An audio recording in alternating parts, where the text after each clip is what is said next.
Hello, everyone. I got 5 dirty jokes for you today. Bob woke up, stretched his arms, and headed to the bathroom as he usually did. When he glanced at the mirror, he noticed a small red spot right on his forehead. It was strange, but he didn't think too much of it. Over the course of the next several days, Bob kept an eye on the red spot. Much to his concern, it started to grow larger and larger.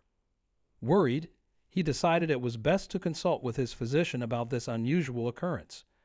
He met with his doctor, a gentleman named Dr. Richards. The doctor took a close look at Bob's forehead and gasped, "My goodness, I've come across this condition in medical journals, but I never thought I'd actually see it in person." This certainly didn't comfort Bob, and he anxiously asked, "What is it, doctor? What's happening to me?"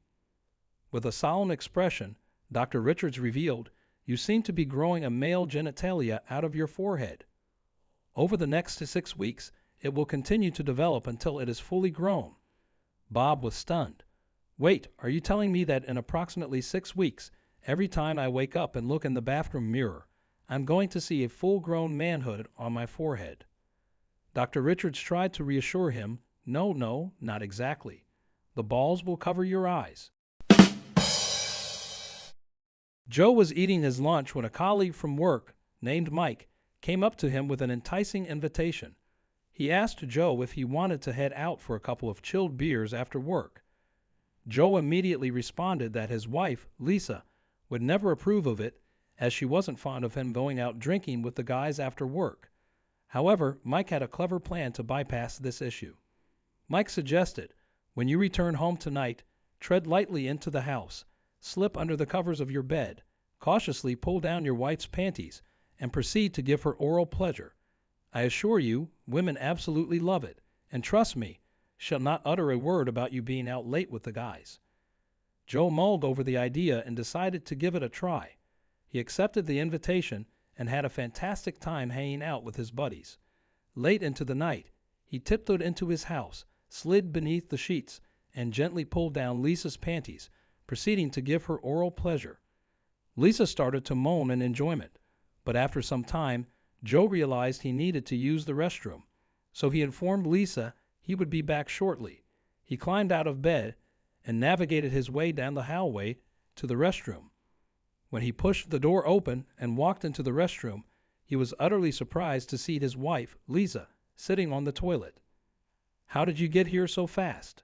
he asked, genuinely puzzled. Lisa hushed him and replied, "Quiet. You'll wake my mother."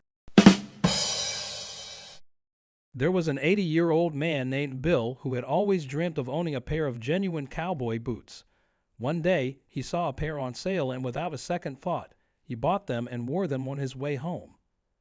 Striding into the kitchen with a sense of pride, he said to his wife, "Do you see anything different about me?"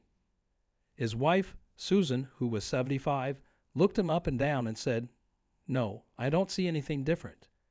Feeling disappointed and a little irritated, Bill stomped off to the bathroom, took off all his clothes, and came back into the kitchen wearing nothing but his new cowboy boots.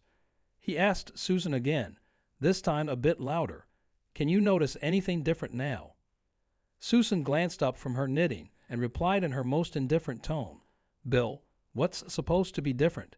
It's hanging down today, it was hanging down yesterday, and it will likely be hanging down tomorrow." Bill, now furious, barked back, "Do you know why it's hanging down, Susan?" "I have absolutely no idea," she replied. Bill shouted, almost losing his breath, "It's hanging down because it's admiring my new boots." Without skipping a beat, Susan quickly replied, "Bill, you should have bought a hat. You should have bought a hat." A pastor was being celebrated at his farewell dinner after spending 25 years serving the local church. An influential community leader and member of the church had been chosen to deliver the appreciation speech and make a special presentation during the dinner. However, the community leader got delayed, so the pastor decided to speak a few words while they all waited.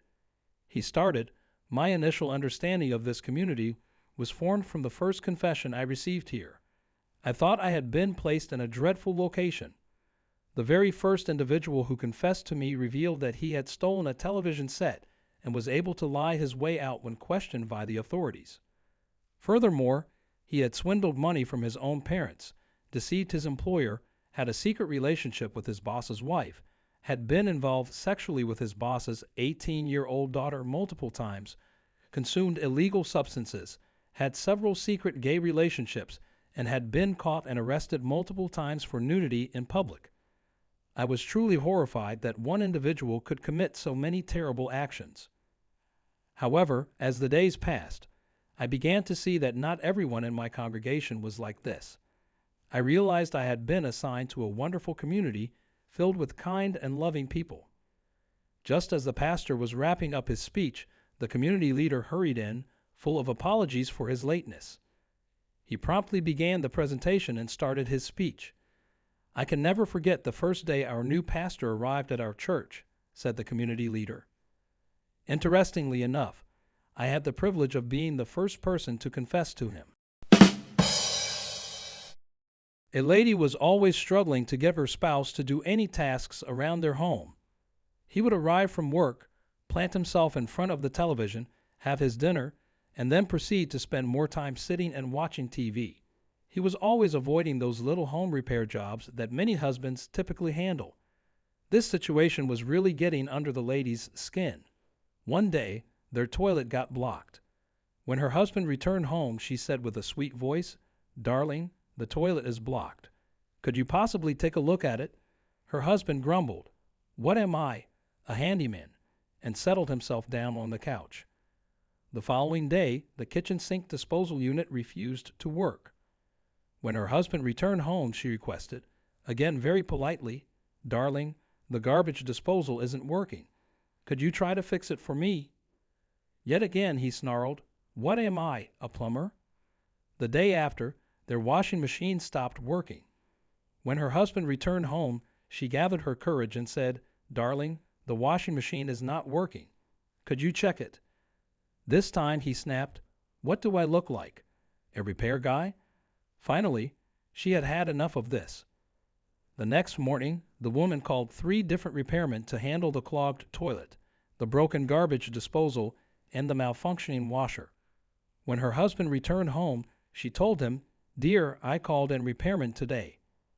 He scowled and said, "Well, how much will that set us back?" "Well, dear, they all offered an option where I could pay them by either baking them a cake or sleeping with them." "So, what kind of cakes did you end up baking for them?" he asked. With a sweet smile on her face, she responded, "What do I look like, Betty Crocker?"